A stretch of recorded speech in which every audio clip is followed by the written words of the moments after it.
Apple just paid Google $1 billion a year to fix Siri. Let that sit for a moment. The company that has spent years telling you that privacy is a human right. The company that refused to put Google Search as a default in Safari to avoid giving Google more data. The company that built an entire chip division, an entire cloud infrastructure, and an entire AI team, so that it would never have to depend on anyone else. Just hired its biggest competitor to rebuild its most personal product. Today is WWDC 2026, Tim Cook's last keynote as Apple CEO. And what he announced is the most significant admission of failure and the most significant pivot in Apple's recent history, all wrapped in the same 45-minute presentation. Here is everything that happened, and here is what it actually means for the iPhone in your pocket. To understand why today's keynote matters so much, you need to understand the weight Tim Cook was carrying onto that stage. At WWDC 2024, Apple promised a new, smarter Siri. A Siri that understood context, that knew what was on your screen, that could take actions across apps, that would finally make your iPhone feel like it had real intelligence. 16 months later, almost none of it shipped. The features Apple demoed on stage in 2024 were either delayed, quietly canceled, or shipped in such a limited, hobbled form that most users never noticed them. Tim Cook later admitted, in an unusually direct statement for an Apple CEO, that the failure of Apple Intelligence 1.0 exceeded even the Apple Maps incident of 2012. That comparison was striking. Apple Maps was embarrassing, but fixable. Siri's failure was structural. The model underlying Siri was simply not good enough to do what Apple had promised. And the gap between Siri and ChatGPT, Gemini and Claude had become obvious to every iPhone user who had tried to use it for anything beyond setting a timer. Apple had three options. Build a better model internally, which would take years. Partner with a third party and display their AI inside Siri, which is what they announced last year, with the option to hand off queries to ChatGPT. Or rebuild Siri entirely, using a partner's model as the core engine. Today, they chose option 3. And the partner they chose was Google, the company whose search business Apple has spent years trying to reduce its dependence on. The company whose Android operating system competes directly with iOS. The company whose AI products are Siri's most direct competitors. So, what is the new Siri actually capable of? Let us be specific. The core change is the model. The new Siri runs on a custom version of Google Gemini, a 1.2 trillion parameter model that Apple has licensed and modified to run through its private cloud compute infrastructure. On-device processing for privacy-sensitive tasks uses Apple's own models. Cloud-based reasoning, the complex queries, the context-aware responses, the multi-step tasks, runs on Gemini.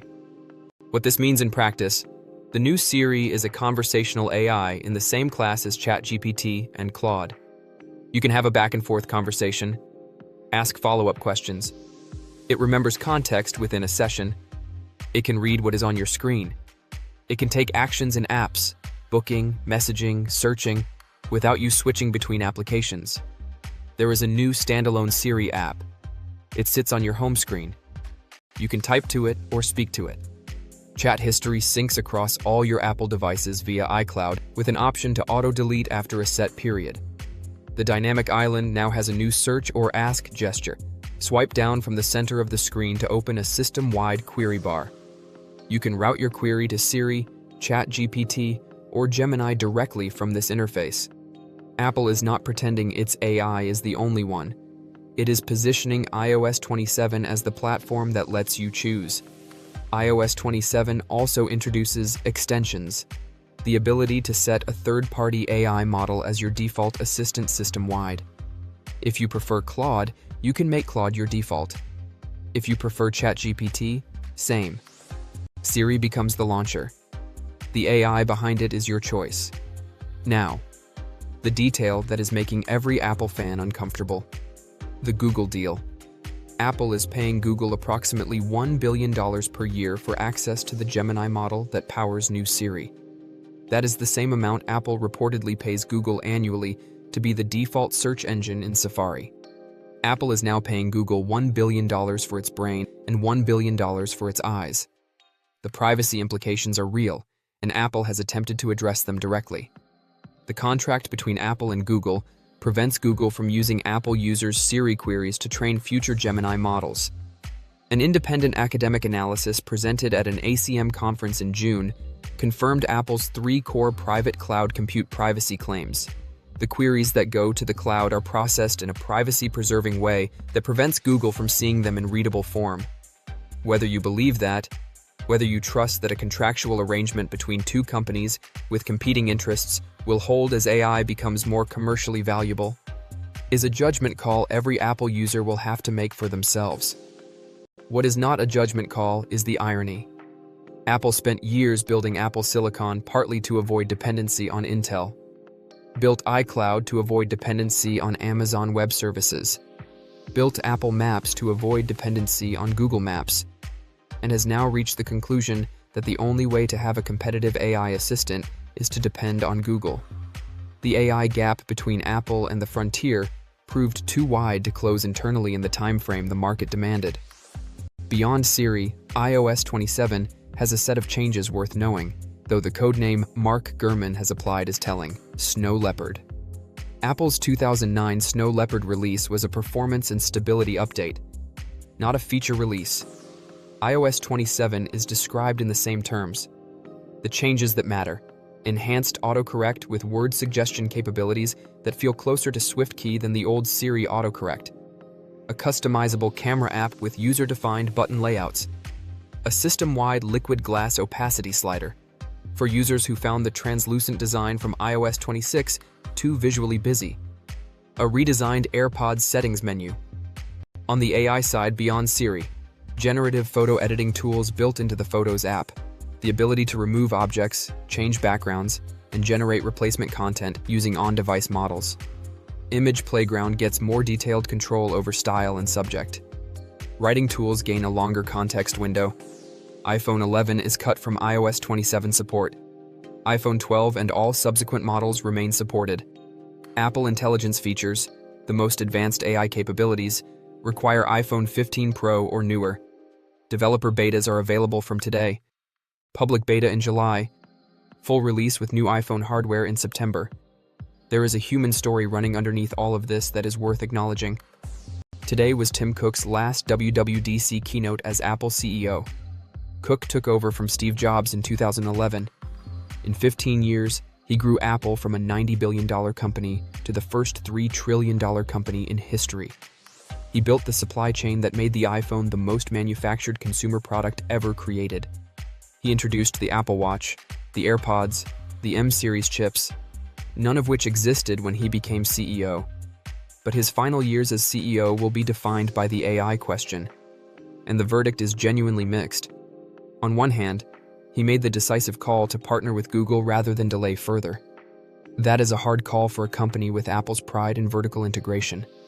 On the other hand, the reason the call was necessary is that Apple spent the AI era of 2022 to 2025 too cautious, too slow, and too insular. John Ternus takes over on September 1st. Ternus is Apple's head of hardware engineering, the person responsible for the M-series chip design and every physical product Apple has shipped in the last decade. His instincts are hardware first. Whether he will be more or less aggressive on AI than Cook remains the defining question for Apple's next chapter. Today was Cook's goodbye. It was not a triumphant exit, but it was an honest one. The question everyone watching this will be asking: is the new Siri actually as good as ChatGPT? Based on early hands-on reports from journalists at Apple Park today, including from The Verge, McRumors, and Gizmodo, the honest answer is, for iPhone native tasks, yes. For general knowledge and reasoning, close but not equal. Where new Siri wins, anything that requires interacting with your iPhone's apps and data, setting calendar events from a conversational description, drafting a message using context from a previous conversation, editing a photo based on a voice description, finding a specific email from 3 months ago. For tasks that live inside the Apple ecosystem, the tight integration with iOS 27 gives Siri an advantage that ChatGPT and Gemini cannot match from a third-party app. Where ChatGPT and Claude still lead, complex reasoning chains, coding, research tasks that require synthesizing information from multiple sources, and creative writing. These are tasks where the model's raw capability matters more than ecosystem integration. Gemini, even in Siri's form, is not at GPT 5.5 level on these tasks, according to current benchmarks.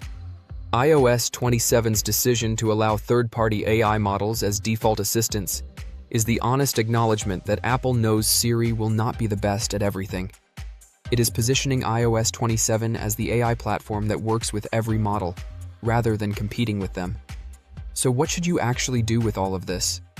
If you have an iPhone 15 Pro or newer, the new Siri and full Apple Intelligence features will be available to you in September. The feature that most changes daily use is the search or ask gesture, and the ability to route queries to different AI models from the same interface. Install the public beta in July if you want to test it early, but remember, public betas have bugs. Wait for September if you want stability. If you have an iPhone 12 through iPhone 15 regular, you get iOS 27 and the basic new Siri. The most advanced Apple Intelligence features are hardware-gated to iPhone 15 Pro and newer. Your phone will be faster and more stable on iOS 27. It is a snow leopard release. But you will not get the full AI experience. If you have an iPhone 11 or older, iOS 27 is not coming to your phone. This is the cutoff. If you have been holding on to an iPhone 11, the practical advice is to plan an upgrade before September.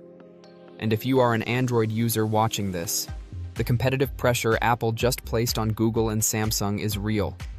Gemini-powered Siri running inside the iPhone is a direct threat to every Android phone that has Gemini as a default. The AI assistant war just became an iPhone-Android war all over again. Apple paid Google $1 billion a year to rebuild Siri. Tim Cook delivered his last WWDC keynote as CEO. And iOS 27 lets you replace Siri with ChatGPT or Claude as your default AI. This is what Apple's AI moment looks like. Not a breakthrough, a catch-up, but a serious one. My question for the comments: are you upgrading for the new Siri? Or are you staying on your current iPhone and just using ChatGPT instead? Drop it below. I read every single one. Subscribe and turn on notifications. Every Monday, Wednesday, and Friday. The most important story in AI and tech, explained fully, produced entirely with AI. No cameras, no studios. I am Tech Daily AI. See you Wednesday.